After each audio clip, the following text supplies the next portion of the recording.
I don't know about you, Mr. Crypto, but I feel like I need to change my clothes after becoming a sweaty, hot mess from reading these last two chapters. Absalom, chapters 3 and 4, you have now finally experienced the anxiety and the stress. I need a shower.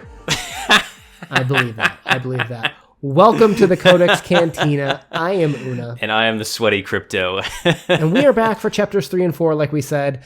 These are meant to make you feel uncomfortable, and I think a lot of that comes from Mr. Compson as the narrator. If you have been following along with our Before Absalom and also our chapters 1 and 2 breakdown, we warned you that the narrator was super important. Mr. Compson makes this section super difficult when he's constantly saying, I imagine this, or it probably went something like this. I finally understand what you'd been alluding to of him not being a trustworthy narrator, and this idea of him elaborating and embellishing, and that he's trying to convey the best to his ability, but he also wants, I think, to almost uplift himself as much as his dad and Sutpen. Think of it this way.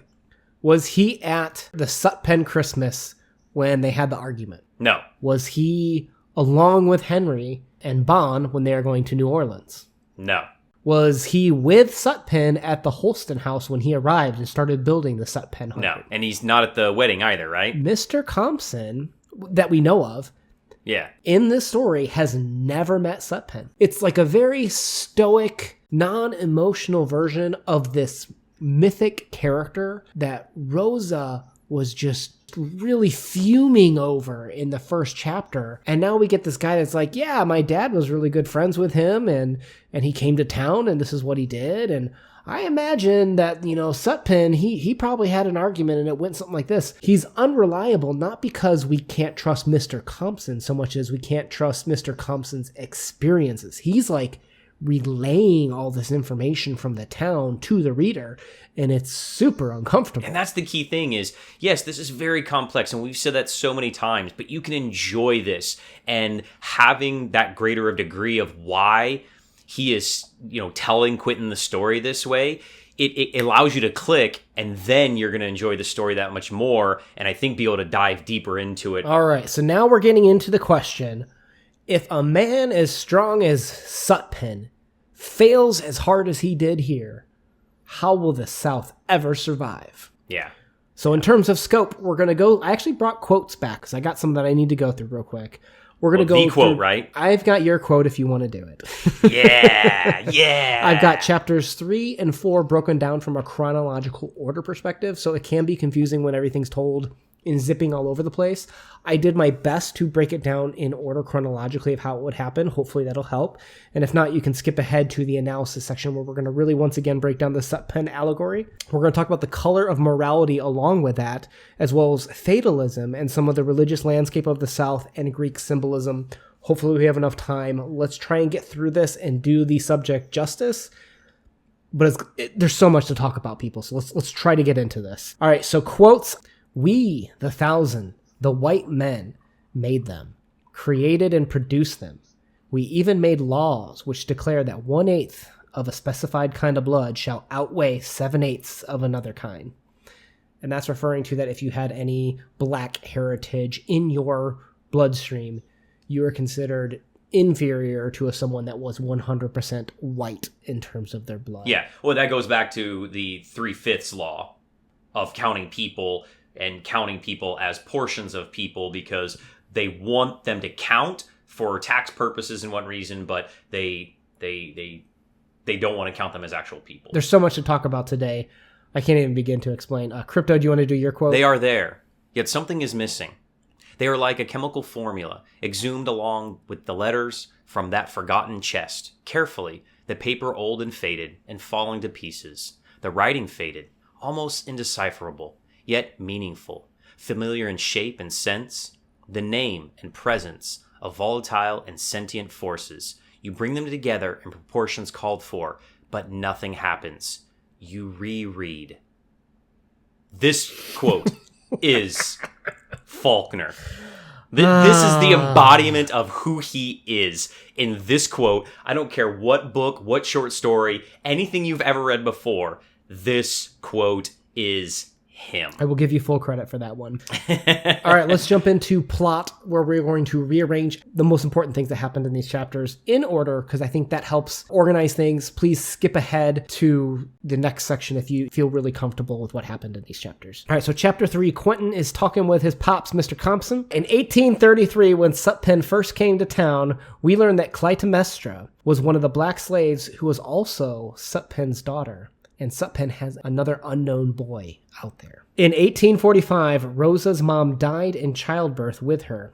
People blamed Rosa for this. She was partly raised by her spinster aunt and a father who only cared about the public's view of his morality. In 1855, when Rosa was 10, her aunt eloped and fled to Illinois with a man who was arrested for stealing horses for the Confederacy, leaving Rosa to be raised by Mr. Coldfield.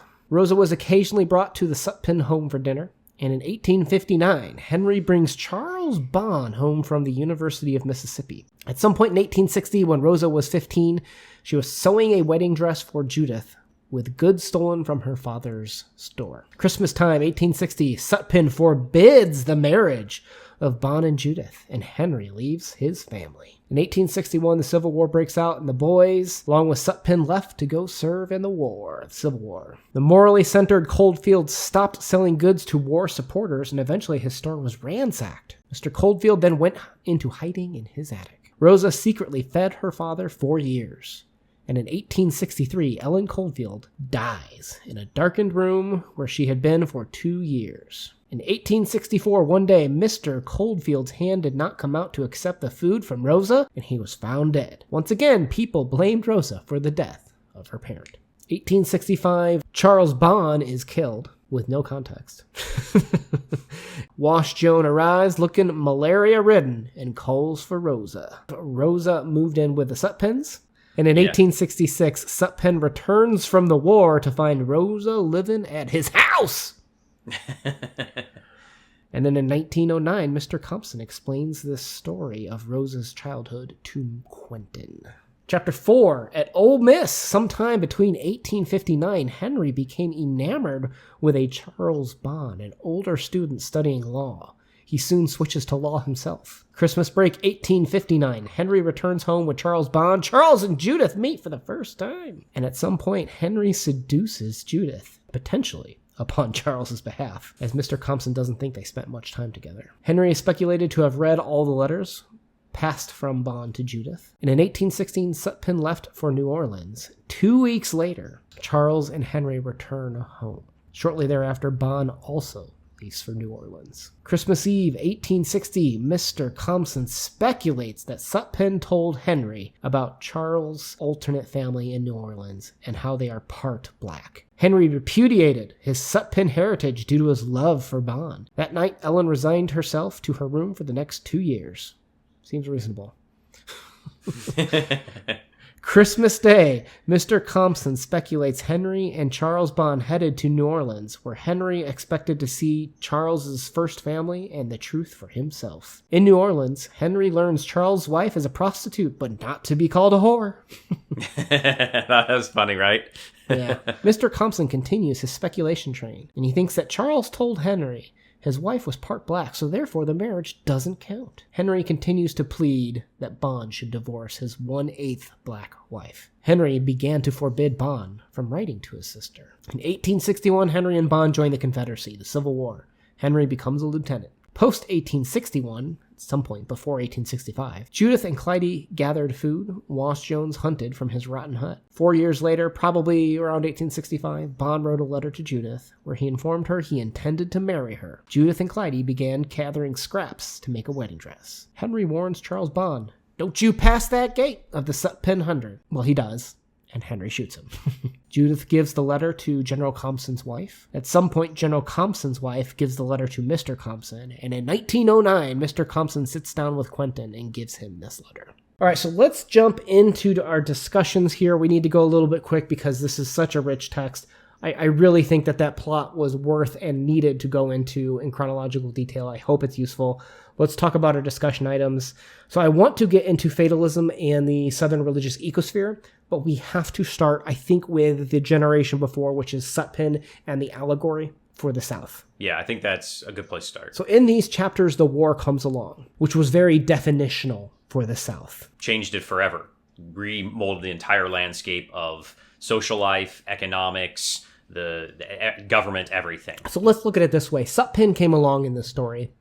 He's going to be the self-made man. I'm going to make something of my life. He builds a plantation. He farms. He becomes one of the biggest plantations in the area.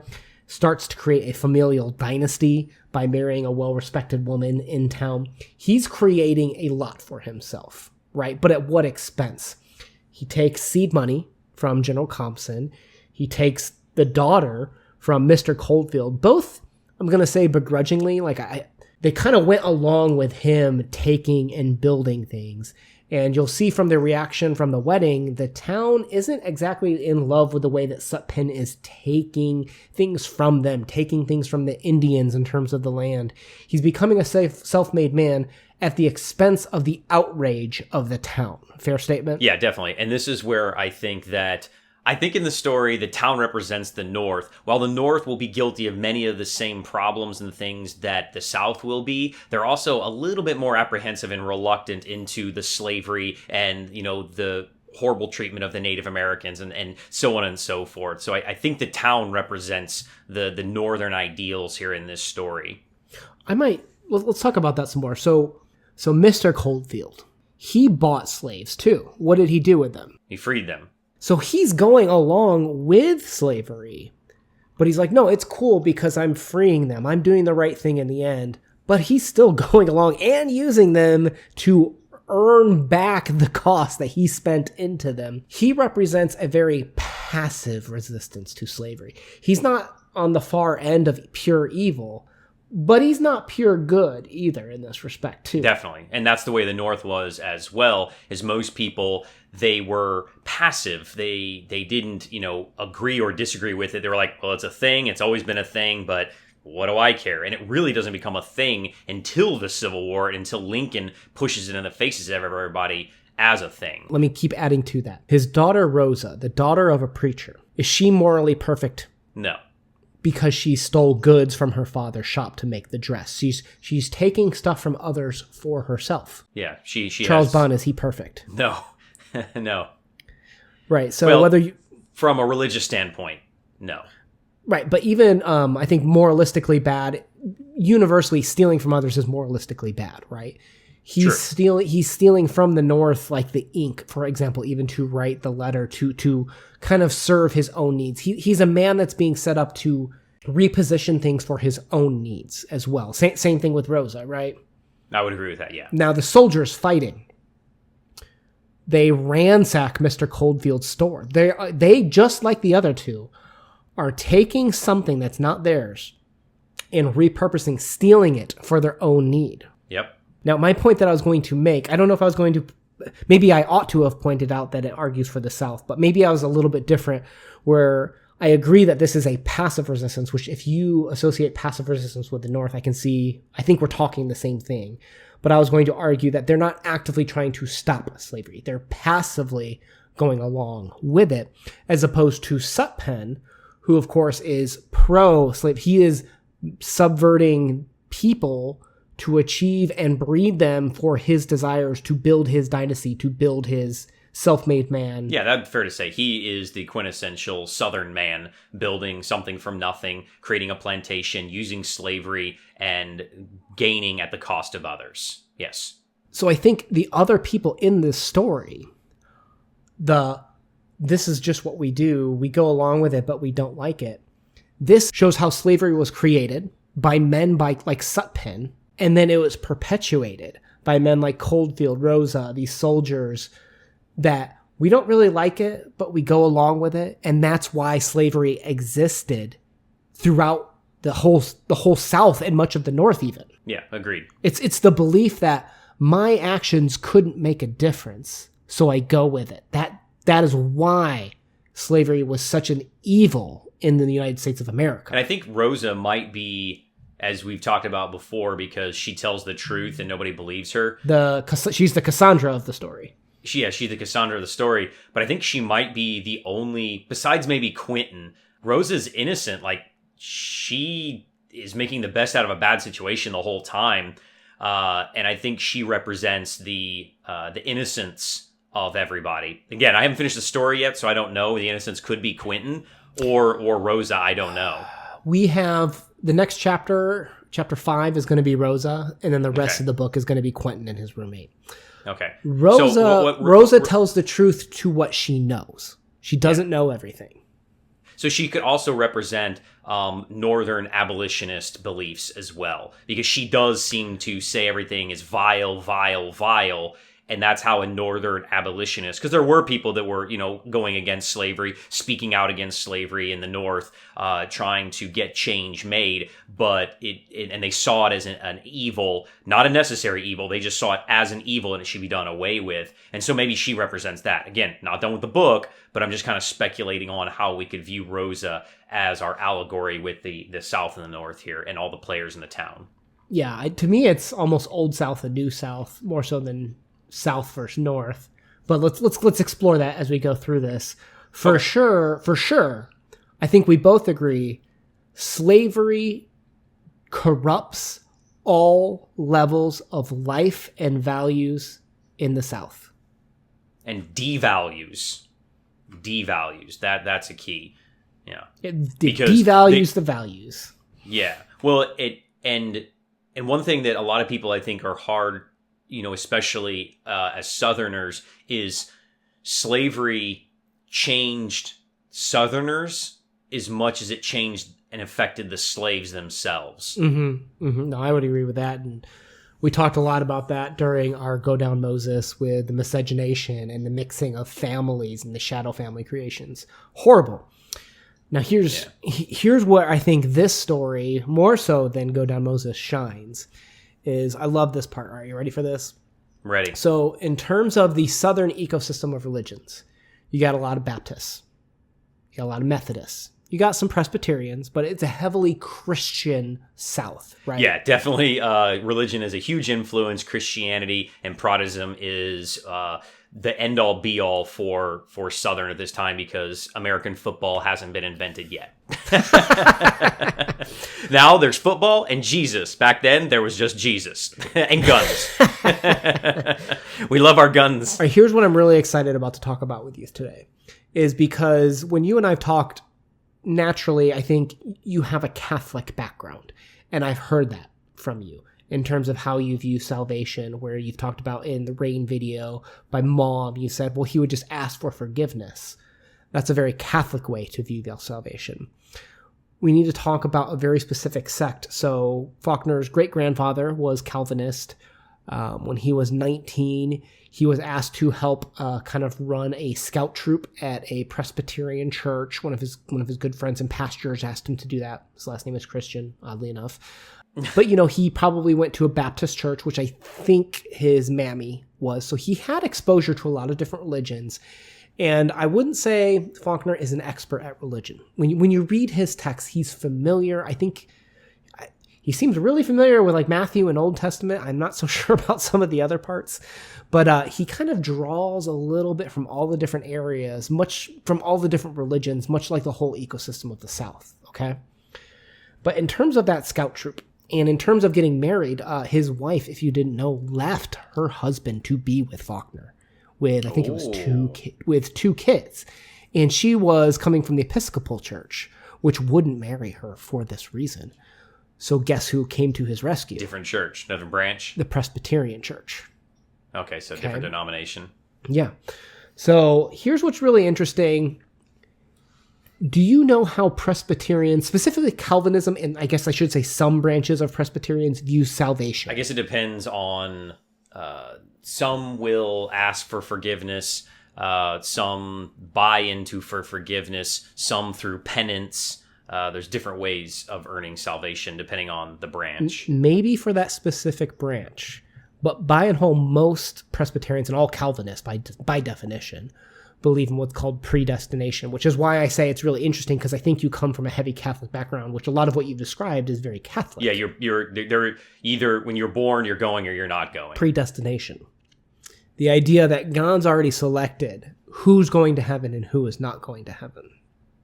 no matter what you do, you can't change that. You can't trick God. You can't try and act nice and, okay, you've earned your way into heaven. Let's do this. He's already selected. He knows how your whole life is going to go. It's kind of like determinism from like a philosophy standpoint of like all of these actions lead to future actions. So your life's kind of already determined. Another way to view it is fatalism of you're going to end up at this end spot. Doesn't matter what choices you make. You're going to end up here of either you're getting to heaven or not is kind of the idea of predestination and fatalism. So we're all going to die. Well, you're definitely all going to die, right? No matter how healthy you eat or work out, everybody's going to die. Awesome. Wait, good uplifting video, Una. Well, what's important about this is that you'll notice a lot of these characters suffer from a form of fatalism. And just Faulkner's writing in general. They've done studies, and there's been more Presbyterian religion representation in the South in Faulkner's writing than the actual South at the time, showing maybe a preference there. So I just had a question. So if these people's lives are predetermined, do you think maybe that's why they're telling their altered versions of their stories, is because they don't like being locked into what their lives are supposed to be? That's a deep question, and probably a good question for someone other than me, because I don't believe in that. So I will probably have a tainted version of it. Maybe that's why he's writing them that way, perhaps. Tell the story of this kindly old lady, like we talked about from the first section, who let you sit inside to talk about this, like putting a favorable view on what is an inevitable situation. Arguably a good question to ask there. And then diarrhea of the mouth happens. In terms of like his writing, we have Go Down Moses. We had the quote, "The boy himself had inherited it as Noah's grandchildren had inherited the flood, although they had not been there to see the deluge." You have Light in August, which is extremely Calvinistic. When we get to that story, I want to get to that story eventually, probably next year. We'll talk about that. Is that a short story? Nope. No, it's a full novel. Full novel. This is his most complex, I think, difficult novel. That one's pretty straightforward. Okay. And then The Sound and the Fury, which have the Compsons as well. Mr. Compson there is very, look, kids, there's nothing I can do to avoid this. Life sucks. I bought The Sound and the Fury up on my shelf, right next to Mom. So I've got a couple of quotes here, and I know we're running short on time, but you've got Bond's attraction to Henry. It was because Bond not only loved Judith after his fashion, but he loved Henry too, and I believe in a deeper sense than merely after his fashion. Perhaps in his fatalism, he loved Henry, the better of the two, seeing perhaps in the sight merely the shadow, the woman vessels with which to consummate the love whose actual object as the youth. So Charles being described as being very fatalistic here. And the most important one, I think, I just want to call out real quick, because I know we're running short on time, but we've got when they're talking about the prostitutes, the white women in New Orleans, and they're talking about the 1,000 that make the decisions. God may mark every sparrow, but we do not pretend to be God, you see. Perhaps we do not even want to be God, since no man would want to be one of these sparrows. And I'll put up on the screen the quote from Matthew that this is referring to from the Bible, with the idea that God has chosen man to rule over sparrows. I don't think this was meant to be small allegory of man ruling over slaves, like sparrows, where white men are the chosen one. I think you could take it that way. I'm not sure I did. But I think this is looking at the idea of God has chosen for things to be a certain way, and there's nothing you can do to change it. In the same way that Rosa proposed in the opening chapter, God made the South lose the war because of men like Sutpen, the men that had no pity. You have this fatalistic view where there's nothing we can do to change this, so we just go along with it to kind of wrap up a lot of that allegory of we're stuck in this slavery situation. There's nothing we can do to change with it. We just go along with it, which I think is, we're at a page 100 of like 300, depending on what version you are. And this book is just riddled with so much. It's insane. Yeah, there's definitely a lot here to digest and unfold. In terms of Greek references, I'll go through this real quick. I was recommended to check out the Oresteia. I don't know how to pronounce that. I've never checked it out. Still haven't checked it out until I looked it up, and I realized that the first book is Agamemnon, which of course I know. And the idea is that Clytemnestra kind of plotted Agamemnon's death upon his return. And I think you can kind of see that a little bit here with Clytemnestra being the daughter of Sutpen, and Sutpen's ultimate death after coming back from war, the same way that Agamemnon was off after coming back from war, basically. Number 2, you've got Rosa comparing to looking at Sutpen as wearing the Greek mask. I want to call it real quick that the Greek tragedy masks were something that were interchangeable between actors. The idea is that it caused sudden terror in the audience when they saw these terrifying masks that they would wear. That's Sutpen in a nutshell, and I love the way that they use that in terms of this Greek tragedy comparison. The mysticism, they talked about the wild slaves being able to conjure up cotton faster and better than the way other people could working in the fields. The incest love, that's a subject all in of itself with Henry and Bon, right? With the way that they have some incestuous feelings towards each other and express it through Judith.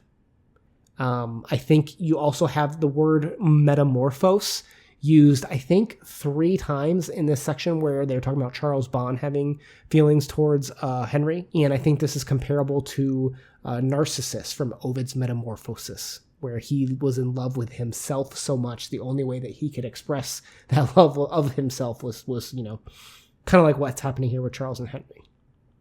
We've got Sutpen as Agamemnon, as we talked about, in terms of sacrificing his firstborn child and wife. Super obvious there, if you ask me. And then the last one, I guess I can ask you about too, is the butterfly, where Ellen was described as a butterfly. I counted 8 times. There might be more or less than that. And she crossed the river Styx on her death. Did you take something away from Ellen being compared to a butterfly so often here? Yeah, so I think this is another person that is representing purity, and she's representing, the butterfly represents her soul. In Christianity, butterfly usually represents a soul, and in Chinese religions, it usually represents purity, innocence, like that. So I think that's that he's going for here, is why he's using the butterfly. And it's ephemeral. A soul is ephemerally in the temple of a human body, with the idea that it would eventually go up to heaven for eternal life, right? Yeah, the idea that... the same way a caterpillar transforms, right? Yeah, so your body transforms into something corporeal, and it leaves the body upon death, going to heaven or hell. I give you full credit for using the word corporeal. All right, predictions. Okay, so I got to ask you, Southern values, super important to the South, way more important to the South than the North, right? And I wanted to talk about these narrators to hear your thoughts, since you've never read this story before. And I think that can relate to other people who haven't read it. I know where it's going. Sutpen seems to be protecting his progenies, right? You can't marry my daughter. And the way that he raises these kids, he's breeding them. I think they described it earlier in one of the earlier previous reads. What do you think happened in that chat between Sutpen and Henry? Do you believe Mr. Compson's story, or what are your thoughts? No, I think we have some Jerry Springer stuff going on here. As you alluded to with Charles and Henry, I think that he's trying to build a family dynasty, whatever. And he has his daughter, but in the South, men are looked more favorably upon. Very, very patriarchal society in the South. And as a result, his son is possibly gay, and if he's coming out and saying that I love Charles. Okay. He's like, what about my grandkids? You need to have kids first before your sister. And so I think we got some inner workings and drama here, because I think that Charles and Henry are gay. So you think that he's protecting the alimony of going to the female side, kind of like what happened in Go Down Moses, as opposed to the male side.